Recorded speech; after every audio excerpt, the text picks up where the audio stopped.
अस्सलाम वालेकुम स्टूडेंट्स, कैसे हैं आप सब। होप सो कि आप सब ठीक होंगे। आज हम जो सबक पढ़ने वाले हैं वो हैं जी जुड़वा हरूफ। जुड़वा हरूफ कौन से होते हैं?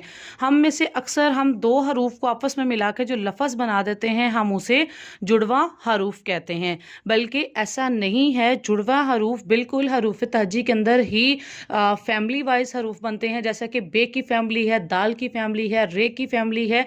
इसी तरीके से जुड़वा हरूफ की भी एक फैमिली मौजूद है। तो जी हम कौन से हरूफ आज पढ़ रहे हैं जी? हम पढ़ रहे हैं जी जुड़वा हरूफ।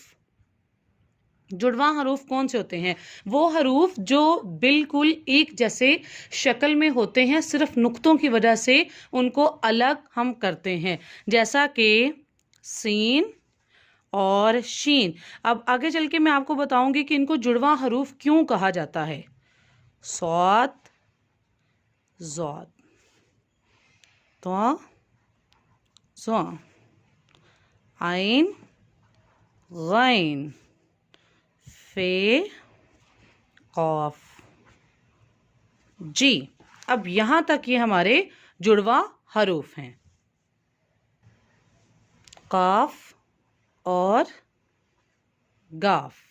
जी, ये जो है ये हमारे जुड़वा हरूफ हैं। अब इनको जुड़वा हरूफ हम क्यों कहते हैं, किस तरह इनकी पहचान होती है? जी, हरूफ तहजी में जब हम इनको छोटी अशकाल में जाके लिखते हैं तो सीन और शीन, अगर हम इन दोनों को लिख दें तो सिर्फ और सिर्फ नुक्तों की वजह से हमें पहचान आएगी कि ये शीन का सिरा है और ये सीन का सिरा है। इसी तरीके से कई लोग कहेंगे कि ये फे और काफ कैसे जुड़वा हरूफ हो गए, तो ये अपनी शक्ल की वजह से पहचाने जाते हैं, क्योंकि दोनों की शक्ल एक जैसी है। अगर हम इनको छोटे हरूफ में लिखें, मतलब इनकी अशकाल लिखें, तो फे और काफ की शक्ल बिल्कुल एक जैसी है। सिर्फ और सिर्फ नुक्तों की वजह से ही पहचाने जाएंगे कि ये काफ छोटा काफ है या बड़ा काफ है।